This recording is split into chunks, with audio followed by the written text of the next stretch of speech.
But if you're trying to attack the body of the player and just try to harm him or try to distract, like just hit him in a sense, that's not a basketball play. That's literally away from the basketball. So it doesn't make sense that it wouldn't be anything less than a flagrant 2. The most polarizing, fascinating, interesting debate show is live in the huddle. I was in my sleep, just peacefully dreaming. Matter of fact, I lied. I wasn't peacefully dreaming. I had a bad dream, actually. I had a dream that the world was coming to an end. It was Armageddon, if you really want to know what I mean. It was chaos, straight chaos, right? And I was just there, and then all I hear was ting. You know what I'm saying? A big thunder sound just came and woke me up out my sleep. I thought it was over.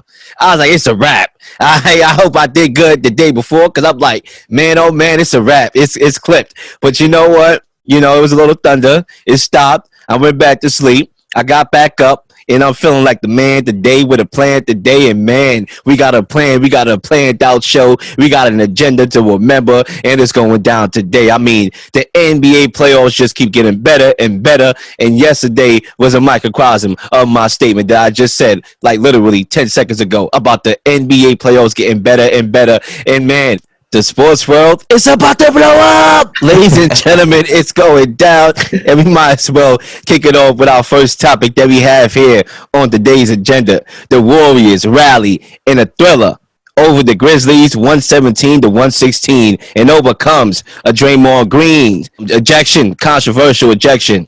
Draymond Green after the game says that his ejection versus the Grizzlies was a reputation thing. Do we agree? Were you what was the Draymond flagrant foul, like were you hurt on that at all? Or I can I can light take a hit, man. He just he's been known for flagrant fouls in his career. I've watched him on TV my whole life, it feels like, so I wasn't really shocked. But I'm a dude, I don't really like the flop or none, but he did hit me pretty hard twice really when I saw it again. So yeah, it's just us coming out and playing our ball. I'm not really worried about it or none. It's not shocking that he did that. It's something that he's done in the past. So, yeah. It's crazy, Zay, because I was watching the whole entire game, and then I got distracted as that play was going on, because I was actually having a conversation with my parent. And, I'm kind of distracted at that moment. And then I'm glancing at the TV. I'm hearing what my mom is telling me, and I'm listening to her. I'm glancing at the TV. I see Draymond Green, hyping up the crowd. I'm like, wait, hold up. Is this Antonio Brown 2.0? Like, I thought he had a mental breakdown. I'm like, what the hell's going on? Am I really seeing the same thing that I seen a couple months ago when Antonio Brown got off the football field with his shirt off, leaving the game just like that? And then obviously I realized that it was a foul, and they was reviewing the play. And I'm looking at the play. I'm like, wait, hold up. This is how soft the NBA is today? This is what we really doing out here? I couldn't believe it. And I think Draymond Green, to answer the question, yes, I agree with Draymond Green. I think it is a reputation thing. Just like how I see when Scott Foster reps the game of CP3. Any game, especially in the playoffs, that CP3 plays in, chances are he's going to have a bad game. I don't know if it's just a mojo thing, if it's just a coincidence, but I know when Scott Foster, when he coaches that game or calls that game, CP3 has a bad game. I know DeMarcus Cousins, he's going to get a take a game, especially when it comes to the reps, So I think it is a reputation thing when it comes to Draymond Green, and that's just what it is. I think when you look at this game and the fact that they literally kicked him out of a pivotal playoff game, knowing how much he means to this team, is really ridiculous. I think it's cold-blooded, it's heartless to let somebody go like that in that game, knowing how much he means to this team. Because when you look at what he could do, being able to defend the paint area and the perimeter, right? And he was that big guy that they needed for Jaren Jackson. This is the game that Jaren Jackson had his coming out party. The guy was going up. The guy had about 19 points and 5 threes in the second half alone without Draymond Green. Obviously ended up finishing with 33 points on 6 of 9 shooting from the arc and 10 rebounds. The Warriors this season with Draymond Green was 34-12. Without Draymond Green, they were 19-17.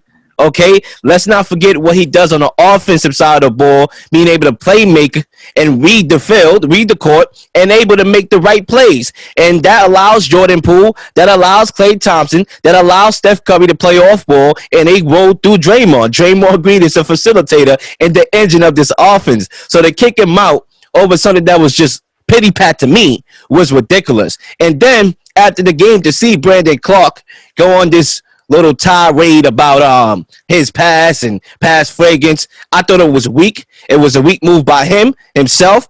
I didn't expect his voice to be like that. I mean, the guy sounded like a girl. Nevertheless, Jordan Poole was the reason why the Warriors were able to overcome that, and the Warriors in general. The championship DNA saved the day. That's just what it is. The championship DNA saved the day. And Jordan Poole has been saving the day with this one ability that has been unleashed in his game, which is to play make. I mean, when you look at this game, when you look at his assists, okay, the newfound development of his playmaking skills, he had about 6 assists in that game. He has 6. Okay, so this guy been able to just add that element to his game. We all know he can score. We all know he can get to the rack. We all know he can shoot the 3 ball. But his new profound ability to play make saved the day for the Warriors, along with some little nuances that I will get to in my second go round. Zay, I pass that rock to you. So yeah, I think actually I'm gonna go the opposite effect take. I think the his ejection was actually warranted at Flagrant 2. When he watched the play again, he swatched down with one hand towards his face. It wasn't even actually going for the basketball itself. So right there, that's already a flagrant 1. And then when the shots are ready up, he's pulling his jersey down to drag him to the floor. That's not a basketball play. I think if he would have went down and tried to grab his arms or try to do something in the nature of actually going after the basketball, then the referees would have called it a flagrant 1 or even not a common foul, just because he's trying to make a basketball play and go after the basketball. But if you're trying to attack the body of the player and just try to harm him or try to distract, like just hit him in a sense, that's not a basketball play. That's literally away from the basketball. So it doesn't make sense that it wouldn't be anything less than a flagrant 2. I understand that his reputation of being a hard fouler could continually be the quote unquote reputation of the refs or the media or whatever. But when you see a lot of these plays that Draymond does, like kicking people in the nuts, when he did it with Steve Adams, he did it to James Harden, he did it with a lot of different guys, eye pokes. You know, Draymond Green has habitual habits and situations where he has made some plays that's questionable. I'm not going to call him dirty because I don't think he's trying to purposely harm anybody, but the plays are not clean. They're not clean basketball plays. This is not street basketball where you can just poke somebody in the eye and be like, all right, yeah, you're bull. Like it doesn't work like that. I think Draymond Green, he's teetering the line because he has a voice. You know, he's vocal about a lot of different things. And we all know he's just trying to play hard. You know, Pat Beverly plays hard too. But there's a lot of plays where Pat Beverly's plays are questionable. He's playing too. He's trying to hurt people. He caused Westbrook years ago to tear his ACL. You know, he's constantly just diving on the ball. I remember, I think one of the first games back, Mike Conley came back from a back injury years ago. He dives on the ball and tries to rip the ball from Mike Conley, trying to like bending his spine in a sense. But, you know, it's just hard play. But, you know, a lot of people call it dirty or it's definitely questionable to say the least. I think that's why the flagrants are there to say what's a questionable foul and what's not. And I think if the roles were reversed and Jaren Jackson Jr. Swiped down the ball and fouled Steph Curry the way that Draymond Green fouled Brandon Clark, we'll be having a whole different conversation. We'll be talking about how Triple J's a dirty player or how the Grizzlies are overplaying the Warriors and like they're dirty players or they're the new bad boy Pistons, yada, yada, yada. I think the narrative can easily be spun depending on who the player is and how things are working. So I think, you know, Draymond Green got a little overzealous. He wants to win. You all see that. He has a desire to win. We'll never take that from him. He wants to make the winning play. But, you know, the play is definitely a little questionable. It definitely teeters the line of, is it a basketball play? Is it not a basketball play? Like I said, I don't think it's a basketball play. He swiped hard down with his right hand towards the guy's face and then threw him on the floor after the play was already over. So, you know, I think the refs called it right with the ejection. But just to, like, real quick recap of the game, I thought the game was excellent. I think Jordan Poole is having an excellent stretch, and I think it's going to get to the point where the Warriors have to make a really tough decision on how they plan to keep him. You might have to get rid of Wiggins. You may have to look at, is Klay going to stay here for longer? We don't know how it's going to work because he's going to demand a max contract. The man's playing the max money right now. 31, 8, and 9 off the bench. Crazy. You can't look better than that. 5 threes. This guy's really killing it on the court, and I think he completes what the Warriors are trying to do for their future. We all see it. but we just have to see how it's going to mesh if they're trying to keep Clay, keep Wiggins all together when everyone's making a lot of money on that team. I think when you look at that, Cole, before I get into the game, I would say that one thing that I do know about what I saw the last two series is that the Grizzlies benefited from the whistle. I mean, yeah, don't get me wrong, the Grizzlies bought their game, but the refs bought their whistle too. Okay, when you look at that last series against the Timberwolves, there was a lot of questionable calls that favored the Grizzlies, and so far in game one, I mean, it transferred over. And maybe it's just the Grizzlies style of running downhill and attacking the paint and that ball pressure at the rim. Maybe it's that gets them these calls. I don't know. But I do know in a playoff game like that, I just think you got to cut Draymond Green some slack. I would have probably went flagrant one at worst. And I know everything got its own criteria.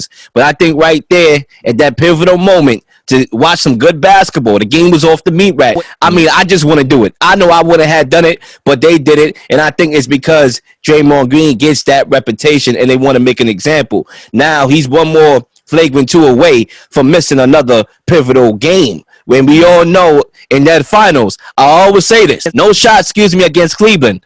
They did what they had to do. They came back. They played good. They won that game 7. But if Draymond Green didn't get suspended in that game 5, I firmly believe the Warriors would have packed that series up at home in that game 5, and it would have been a wrap, me personally. And that was a bad call then because LeBron James had his sack on his guy's head. You know what I'm saying? Like, that's disrespectful. Okay, so we already know he definitely does not get the benefit of the doubt from the referees, and we can't deny that portion. But I would say this. The fact that the Warriors was able to overcome Jaren Jackson and Brandon Clark being on the floor together at once was insurmountable when you consider the size of the Warriors. I mean, when you have Brandon Clark and Jaren Jackson on the floor, even with Draymond Green, that's a mismatch down low. Now, without him, I'm like, wait, hold up. They're not supposed to win this game, but they won this game. They even got rebounds down the stretch. And that's why when I get to that last play, and one of the biggest plays of the game, if not the biggest play of the game that nobody's going to talk about, was Klay Thompson on that last play in his defense. Because he missed 2 free throws. He didn't have his best game, first of all. He didn't have his best game. And he missed 2 pivotal free throws that I'm accustomed to him making. Just literally just missed him. The next play, he took on a challenge to take Morant full throttle, full speed. And he stayed in front of his man and made that shot a tough shot for John Morant to make. And it goes back to my point that I want to make in the comparison that I want to make. Because on that play, that was good defense. A lot of people say, oh, when you get an Achilles injury, that hinders your defense. And your defense is a game that will be the most affected off an Achilles injury. Sometimes it's just effort, bro. Sometimes defense is just effort.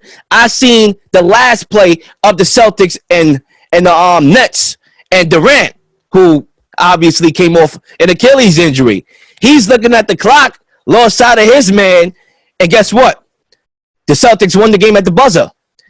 The Warriors did something that the Nets failed to do in a game 1 situation that went down to the wire, which was still a game. The Warriors stole this game. They got that game in the bag. Now they deflected home court to them. That's what the Nets should have did. If they played defense, if Kevin Durant was not looking at the clock, they would have stole the game, and that really can change the outlook of an entire series. Still in that game 1 on the road like that because of effort is why the Warriors are who the Warriors are. Can You Dig It Sports Radio Network is here. Revolutionize the game of media. Be a dig.